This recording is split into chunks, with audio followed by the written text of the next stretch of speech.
Welcome back to the Beast Wars Wednesday, huh? Oui, the Frenchest show you've ever watched. We've got baguette. And we've got le cheese. We've got fromage. That is how you say cheese in French. Okay, today's episode is called Nemesis Part 1 2!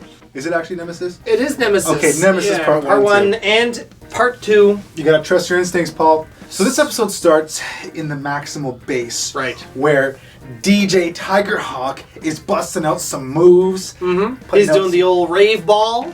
So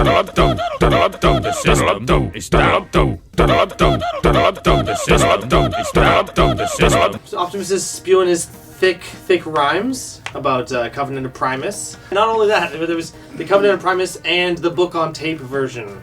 Optimus knows time's almost up for Megatron. They got Tigerhawk, the Predacons are down a base. Now is the time to strike. So luckily, Depth Charge is finally found him. They're like, hey, where you been? Megatron's just hiding out in the rubble of apparently Tarantula's blown up lair. They're literally hiding behind rocks. Yeah, they're like, Maximals are coming. Maximals fly right by. I don't think they see me. Mega Shakes is gone. Mega. So they need a new place for the taco stand. Inferno's Red Hot Tacos. And you know what is true though, like if you're going to compete against a pizza place, a taco stand really is the way to go because there's two things everybody loves. Everyone loves pizza, everyone loves tacos. Who among you does not like tacos? And don't lie. Because you can customize it any way you want. You can have the meatiest taco you've ever seen. You can have vegan tacos. Naturally, if you're looking for a new colony / taco stand, you send the 3 bugs.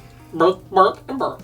I don't know why he sent them away at this point in time. It doesn't really make any sense because he had his suspicions about what was going to take place. And he just sent them away. Maybe he just thought they were annoyance and they could only just get in the way.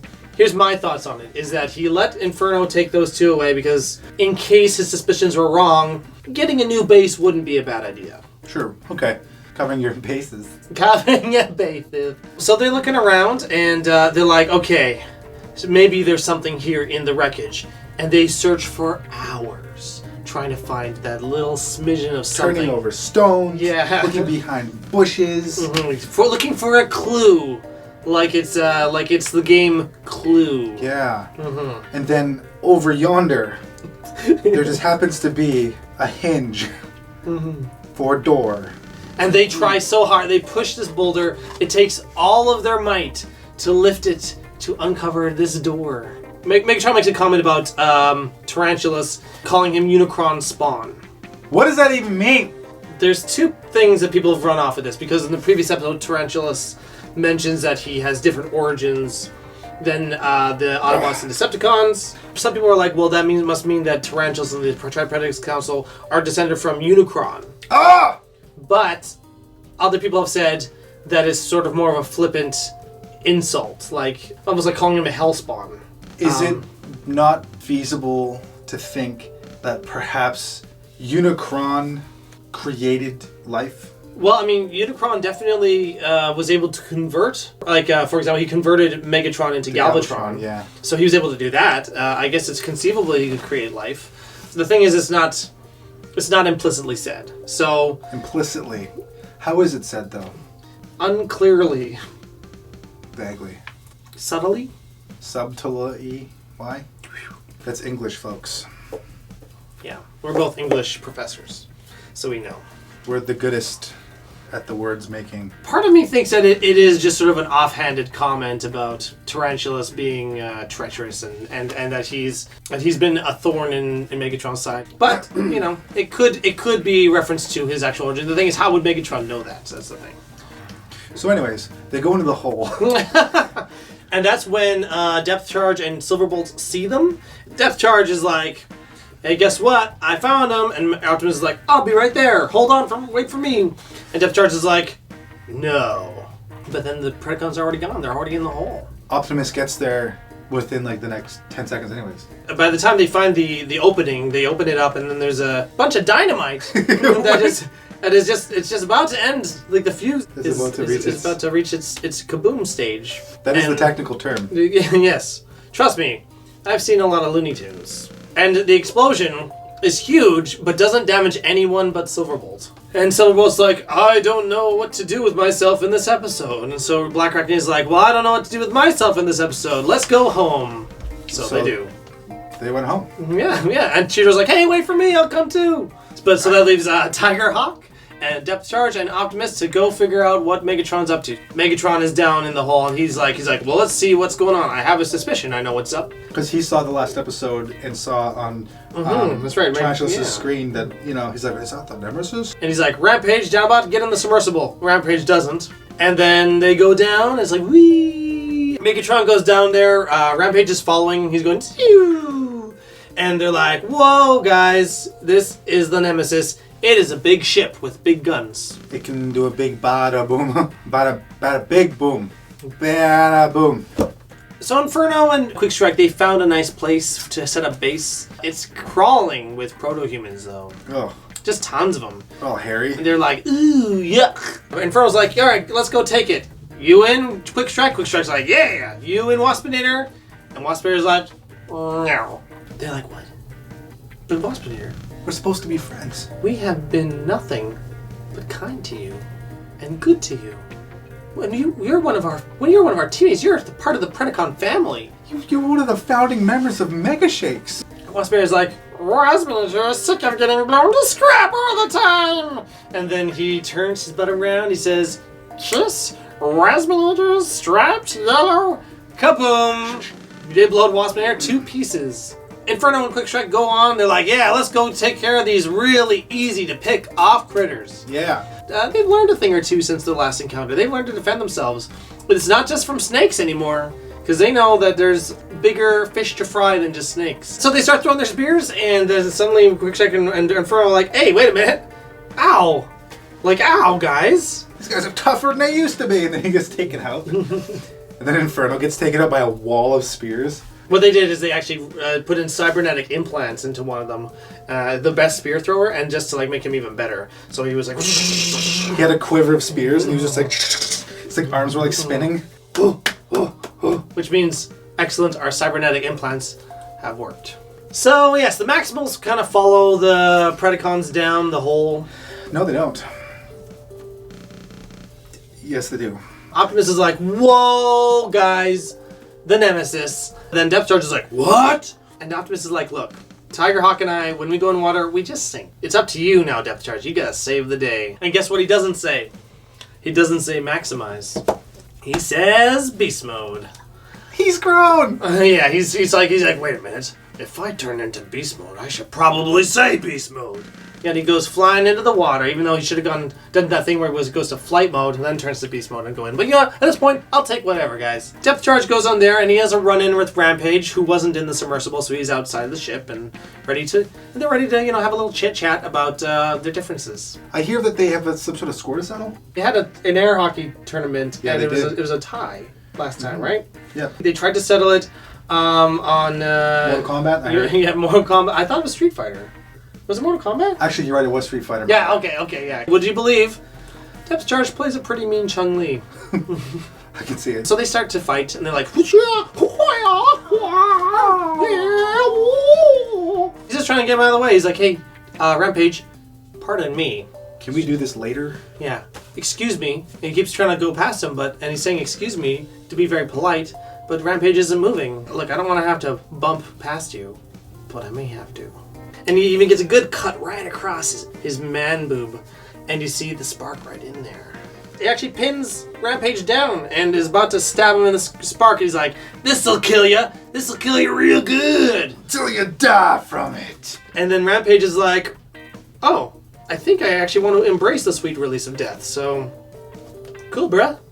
And he thrusts his mighty blade through his mighty bosom. There is actually a very substantial explosion. I like the sound design of this whole scene. Yes. Because instead of going for an instant kaboom, they rather go for this really potent, this sound of pain from Rampage.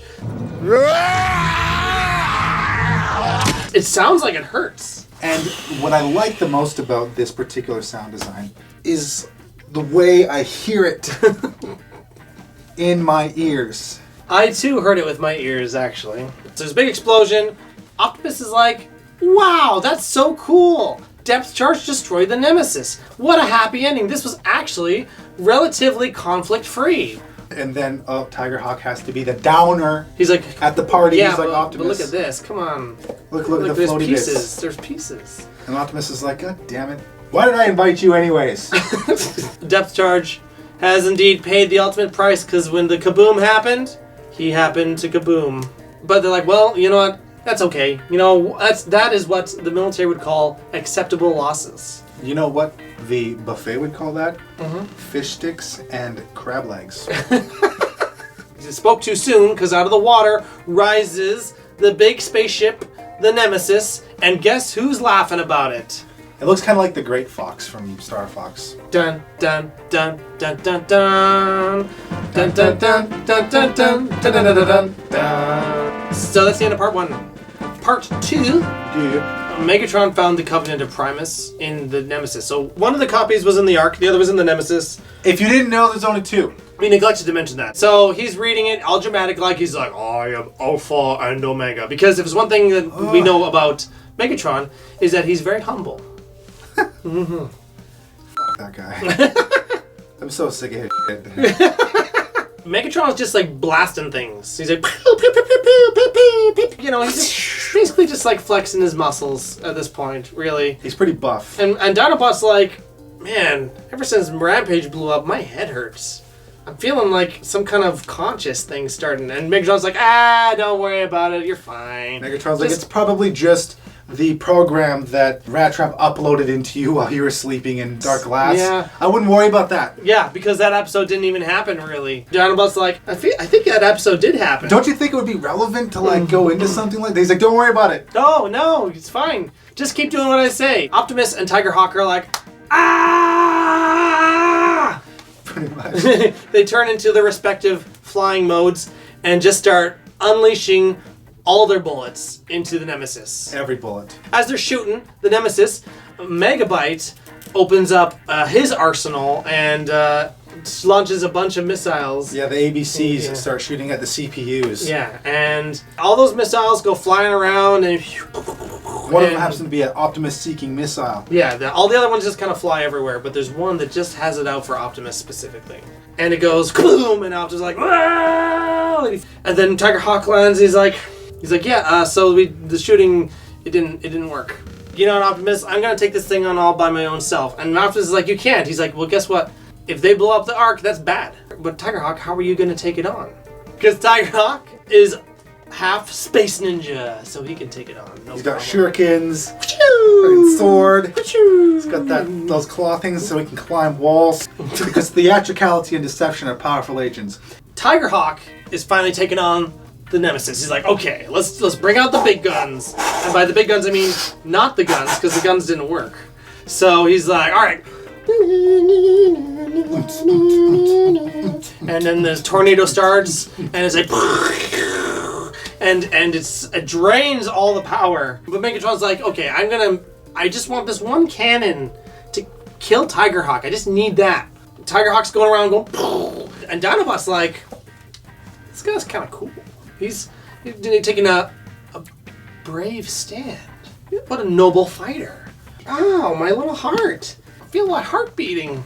And Megatron's like, hey, guess what? Beep, boop. The big blast comes, and then they have one of those beam battles. And of course, like all great beam battles, it is put onto YouTube with Linkin Park playing.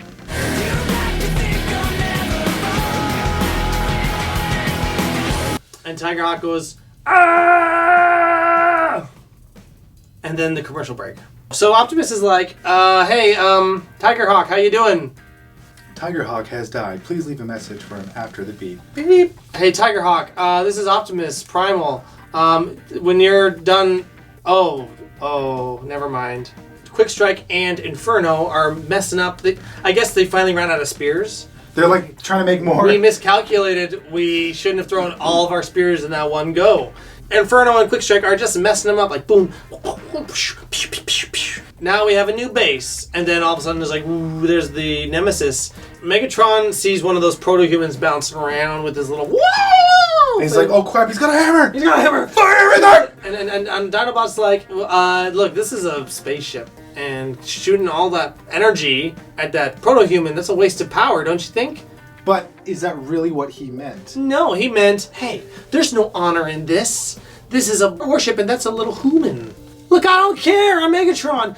I'm crazy with power. And he presses the button and it goes, but the human jumps out of the way. But he didn't even see Inferno and Quickstrike going like, hey, how's it going, Megatron? We love Royalty! you. We're supposed to be friends! Whoosh! Quickstrike and Inferno are roasted. But don't worry, Inferno's come back from worse. Optimus and company are like, we need to get the Ark moving. And they're moving all their stuff into the Ark. All the stuff from their base, like including Rat Trap's Pred parts collection. Mm-hmm. He's got almost a full Waspinator. Their plan is to try and get the Ark, basically fly it out of there, just so it can actually survive. The encounter with Tigerhawk actually did serve the plot a little bit because it'll take them a while to get all their weapons back, so they can't instantly start fighting. And my nipple. And if he hadn't have wasted his fireball on the proto-humans, they'd still have more power. Yeah, dummy. But now they're down to like, what, 65%?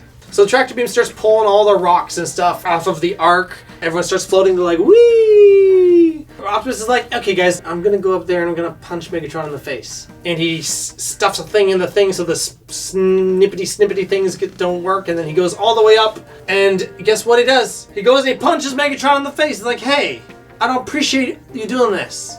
And Megatron's like, what? My little heart? Just trying to rewrite history. Yeah, man. Just trying to give my people a fair shot. So Megatron kicks back. He's like, hey, boom. And Optimus is like, oh yeah, ah, boom. And then Megatron's like, but in the book it says I win. And he's like, oh, really? God damn. Then he's like, ah. And Optimus is like, woochoo. And he like jumps over and he's like, ah. And Dinobot's like, cool, man. This is a fun fight. And then he's like, okay, so we're going to shoot the Ark. And that's not cool because the Ark is just sitting there with everyone unconscious. Where's the honor in this? There's no honor in this. So he's like, okay, well, let me have a look at what's going on in the Ark. Oh, he's like, Oh, hey, look, there's a shuttle here. So he sends that to the Maxis. They're like, okay, well, this looks kind of cool.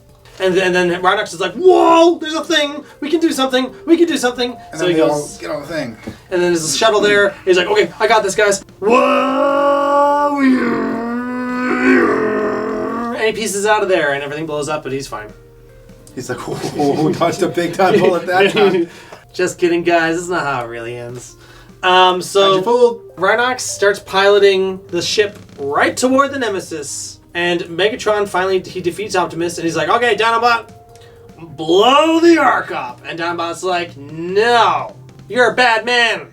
Without honor. And Megatron's like, oh, what did I say about saying honor? Oh, now you made me say it. Ah! And he's like, fine, I'm going to press the button, and I don't like you, and I don't like you. I'm the only one who I can trust. Peace. See ya. Oh, what's that? And then the the shuttle crashes right into him and just smashes right through the control room. Rhinox is like, whee! And then he's like, oh, I didn't renew my insurance. Oh, no, Rhinox. It's going to come out of pocket. Oh, that's tough. No deductible for you. That's a big hit. His premiums are going to go through the roof. Especially since it doesn't just do damage to the main room, the whole thing starts to blow up. Uh-oh. And Optimus is like, hey, Dinobot, let's go. And Dinobot is like, I'm going to sit here and die. Blah! And then he died. And then Optimus flies out. He's like, no! The Nemesis goes down. Kaboom. And then the Maximals are looking at it. They're like, a couple hours, I think. Oh, yeah, kablow, kablow. And Optimus says everything is as it should be at last. He does more monologuing from the Covenant of Primus. Strapped to the back of the shuttle is old Megs. He's under arrest, and he's going to get taken home to Cybertron for the biggest spanking of his life. Oh! They've got like a machine with a paddle just like...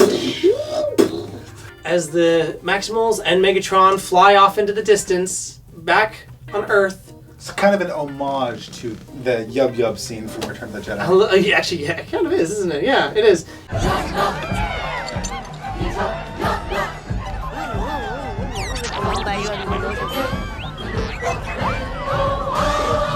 That's the proper song to have at the end of Return of the Jedi. Actually, I like the other one better. Okay, I mean, it's good. They're having a party down there, and then it is revealed that they are, in fact, worshipping Waspinator. Craig crowned him as king, because Waspinator, you know what? He's an alright guy. He's just misunderstood. Waspinator is happy at last. We love you, Waspy. That, everybody, is the end of Beast Wars. Woo! Well, Predacon Paul, what did you think of the series finale, Nemesis? I thought it was A-okay. Woo! So what did you think about it? I thought it was alright. What'd you actually like about it? Not really a whole lot. Really? Yeah. Okay, folks. It's gonna be debate time. Woo! The searching for Megatron. Okay, okay. I gotta get a few little gripes out of the way. Since apparently I wanted to start positive, but apparently I'm starting negative. Again, it's little continuity things that you know how I get hung up over like maximize and then turns into beast mode. So these are similar gripes in that for some reason all of a sudden Depth Charge can fly in his robot mode. He has a mode for that. Like he doesn't need to fly around in his robot mode. He's got flight mode. It just bugged me. And I never even noticed. I didn't even think about that until you said it. And it's just one of those things where I'm like, why? And also now all of a sudden Transmetal 2 Cheetor can fly. He couldn't fly. I know. He could. He had to like skip on the ground. He could zoom like super fast on the ground. But now all of a sudden he's like, wee! I can fly all of a sudden. You've set all this up. Just be consistent. Didn't make any sense because they ended up sending everyone back to the base anyways. That's the thing. That's part of what's so clunky about it. Is like, why did we bother to introduce Silverbolt at the beginning out with Depth Charge when all they're gonna do is damage him and send him back home? Silverbolt hasn't had anything to do since Black Arachnia turned Transmetal 2. And that's just emphasized even more so by the fact that he's there, and then they're like, oh no, Silverbolt, go home! And it's so awkward because Optimus and Depth Charge, I know they're more powerful, but they're clearly not damaged in the least by the explosion. It's like the explosion happened and they're both like hiding behind Silverbolt. He's like, what are you doing? Holy shit. They're not even like scratched. Don't worry, I'll protect you. Puts the wings over. Oh, Silverbolt, you hero. Actually, I know that we're saying that as a joke, but it would actually be more true to his character and kind of a nice like character moment if he did do that. He's like, don't worry, I'll have him. Of course, he's not actually big enough to do that because the other guys are like Depth Charge is twice his size. Optimus is like three, 4 times his size. So it doesn't make any sense. But at least you see him like trying to like cover him, like. But at least like it would be this sort of like stupid hero moment that we come to expect from Silverbolt. But no, it's just a way of getting him out of the episode. I don't know. I just didn't understand the point. Same with, Cheetor. He didn't do anything in this episode. And the thing is, it's hard. It's hard when you have 44-ish minutes to wrap up your whole series. Once they kind of actually get the ball rolling in the story, I thought there was a lot of good stuff, like Depth Charge and Rampage. Their stuff was probably the best stuff in this whole stuff. It might be, actually, yeah. It's so good to have Depth Charge back because he's been sidelined for so long in the season. In both of these episodes. Mm-hmm. The most interesting thing to happen is actually Rampage. He's like, I'm gonna blow you a slag. And then he's like, just do it. Honestly, that is fascinating stuff. He accepts death. He's tired of the game. Being a slave to Megatron is he's like, oh, actually life sucks right now. Life was so much cooler when I could just go and kill things on my own and eat everyone I wanted to eat. Now that I just do Megatron's bidding, life blows, I'd rather die. And who better than at the hands of my greatest nemesis? And hey, bonus, he gets to die too. So they both got what they wanted. And actually, I asked you this, but now I can ask you this in front of the camera. Please ask me this question in front of the camera. This is when it counts. Depth Charge, did he just kind of give in to his give in to your anger? This is a question for you as well. Yeah. Please share your opinion in the comments down below. Do you feel like he just gave into his anger and his vengeance and forgot about his mission and just went with killing Rampage? Or do you feel that he knew that it would cause an explosion that could potentially destroy the Nemesis? If anything, be his only shots to do so. Because, what else is he going to do once Megatron's on the Nemesis? What else could he do to try and stop it? Okay, so Depth Charge is no slouch in the being perceptive area. You can clearly see that there's energon cubes all over the place. He maybe knew that was going to happen, but in the end, did he plan on going out with it? I don't think so. I think he was like, oh, this could work to my advantage. but you can't fight what you are. His own nature tells him he needs to fight X and kill him at any cost. And the fact that it'll cause an explosion, which will probably set off all the energon around the area, that's a bonus. It did feel like the only way that they could go out, both of those characters. I'm not sure. I almost want to believe that Depth Charge thought that was his best shot at destroying the Nemesis. But at the same time, he looked like he was really mad and just wanted to kill X. Think of the angriest angry emoji you can possibly find. Oh, the one that's actually red. And it's like, Not the one that's blowing air out of its nose, because that's only like that's like a 6. I do like, even though unfortunately just how the way things have panned out, the story is a bit incomplete, but I do like the turn of Dinobot as a result of Rampage's death to his good side, reverting back to his old self, or his previous life, I don't know what you'd call it. Sadly, it isn't as earned because of the missing episode of Don't even get me started. Dark Glass. I think what they should do as like a tribute to Beast Wars, and also as a thank you to the fans, is re-release Beast Wars on Blu-ray and actually make the episode Dark Glass. Animated. We have the technology. It's not as difficult as it was before. But it could be even done by fans if the script was released. But I think if they got Scott McNeil and they also got Gary Chalk back into it, I know he'd love to sink his teeth back into the show. They could complete the series. The talent's all still alive as far as I know. So, Yeah. I mean, it hasn't been that long.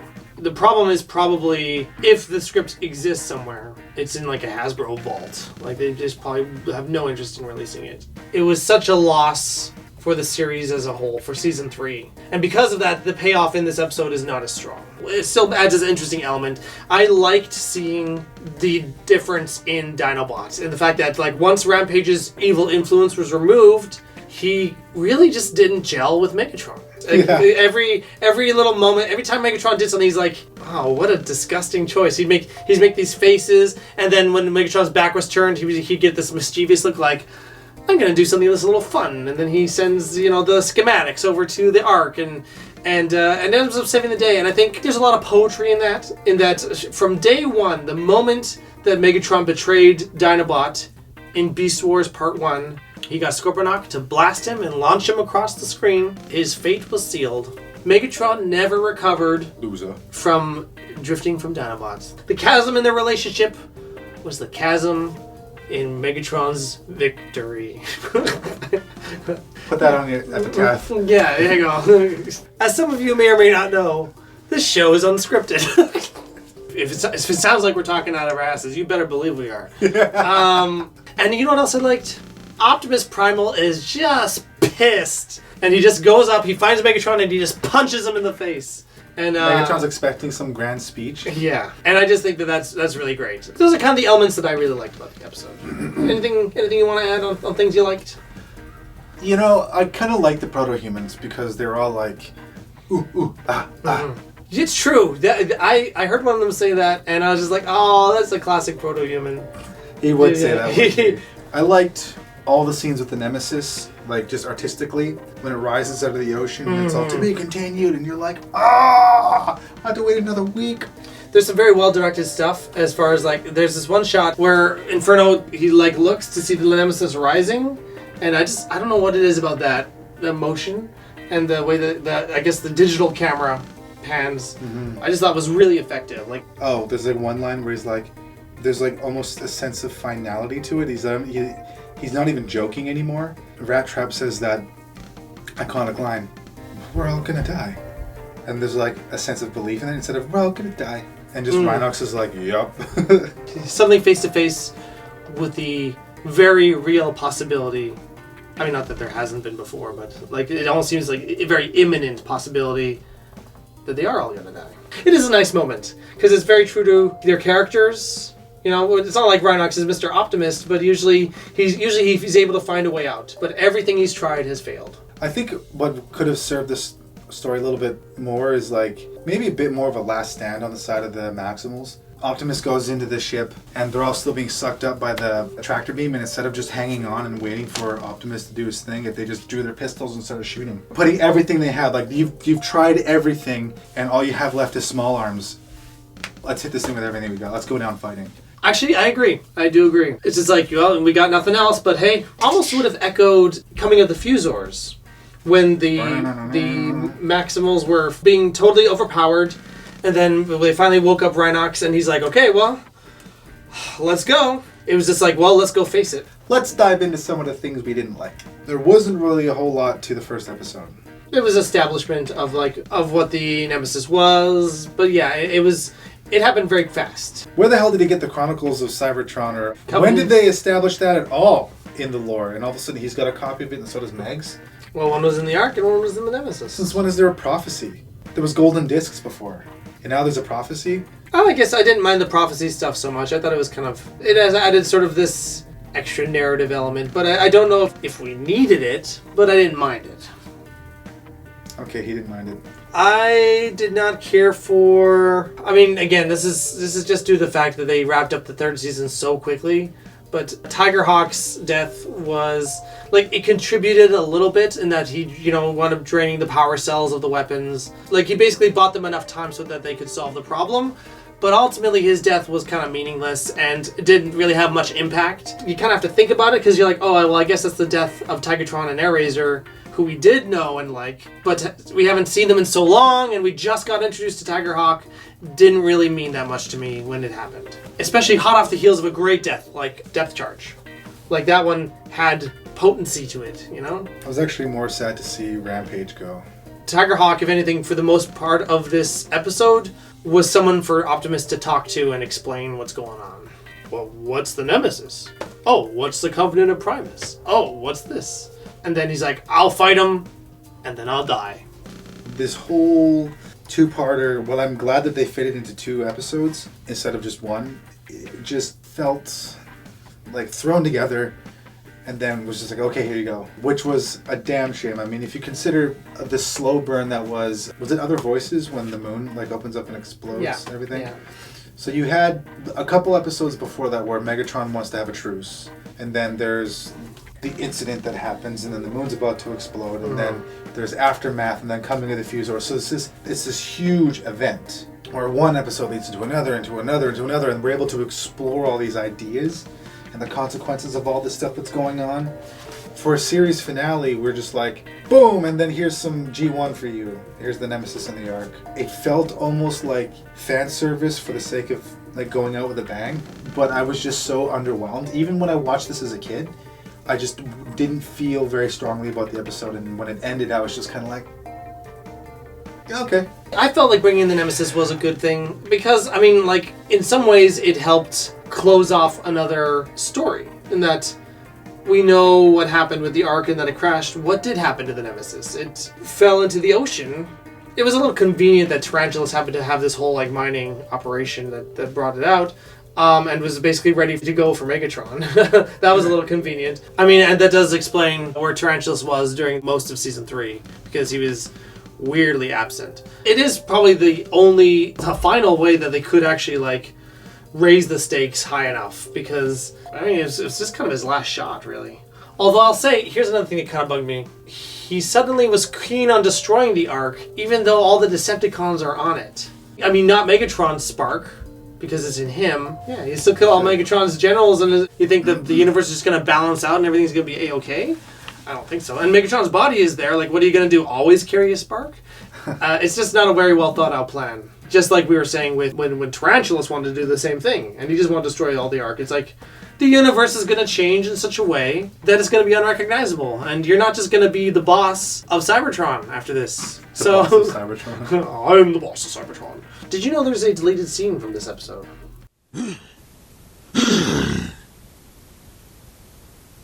It's done. All is as it should be. At last. But yeah, just a little quick deleted scene about Optimus forcing Megatron to put the original Megatron spark back in his body, because that was never really, didn't show that. So, you can count it as canon, I guess. Yeah. They'd probably cut it out because it just kind of disrupted the flow. I feel like they're almost some of the stronger episodes of Season 3. For the first time, I feel like they were really incorporating everything together. And except all the characters. Well, I mean, in some ways, it did, because Season 3 was so guilty about forgetting about where's Depth Charge? Depth Charge is gone. I don't know. Even Dinobot was missing for a little while, and like there's so many characters that were just seem to kind of be disappearing, and then boom, they're all kind of back in these episodes to finally get their stories tied up. So I just feel like they didn't pace out things as well as they should have throughout the whole season. What probably happens here is that they tried to do too much in just these 2 episodes. I have mixed feelings about Inferno and Quickstrike's death. To me, there's some interesting things about the idea of how loyalty to Megatron matters nothing to Megatron. I know Megatron didn't really see them. Inferno devoted his whole life to Megatron, only to be carelessly vaporized just by the whims of Megatron trying to settle a score with a proto-human. And Quickstrike was more or less just along for the ride. But at the same time, it did feel a bit contrived. It did feel a little cheap and not the best way for them to go. From a story point, it might have been stronger if the proto-humans became strong enough to defeat them. And then they were taken apart by the proto-humans. The Predacons were the ones who forced the humans to advance faster. And then when these just 2 Predacons try to take them on, they are overpowered by the fact that they have developed weapons, and I don't know, maybe that would have been a stronger choice, I'm not sure. Or maybe it would have just painted the proto-humans as like too violent or something like that. I don't know. But it would have been interesting to see them get overtaken because they aren't aware of even like, I don't think, of their own weaknesses, like, and then if they were like getting speared and stuff like that, and someone comes in with a net or whatever, and, like boulder traps, and then maybe if they had logs on either side, and they like chopped the vines and then released the logs and smashed them. Like the Ewoks. Yeah. Oh yeah, well maybe it would have echoed the Ewoks a little too much. So yeah, I don't know, there's just something that didn't quite work about their death to me. Yeah. Like, again, they're gone too. It's almost, yeah, just like what are our loose ends that we need to tie up? Oh, there's Inferno Quickstrike. There you go, no more. They're gone. But it is also kind of poetic that Waspinator survives because he chooses not to follow Megatron. So there's that too. We're going to give Nemesis 3.5 out of 5 floaty depth charge fins. Oh, goodbye depth charge. We will miss you. And Dinobot. And Bye. yeah, and Dinobot. Yeah, and Rampage. We will miss you too. Yeah. And Tigerhawk, we're going to miss you. Yeah. It's not the best series finale. It could have been worse. I feel like they did a decent job trying to wrap things up, but it does come across as Paul's favorite word. Hamburgers? They're not favorite food. Rushed. It comes across. It does come across as a bit rushed. I just wanted to say thank you so much for being with us on this journey, and for listening to the 2 of us go on and on and on. And we look forward to many more episodes of other things that we are going to review. It's been amazing. I can't believe we reviewed, like that's hardcore. We reviewed every single episode of Beast Wars. Yeah, we did. And we are not done. Beast Wars Wednesday isn't finished yet, folks. There's a few more episodes left. But thanks for the journey so far. This has been a lot of fun. So hang tight. And don't forget to like and subscribe. Oh, tell your mom.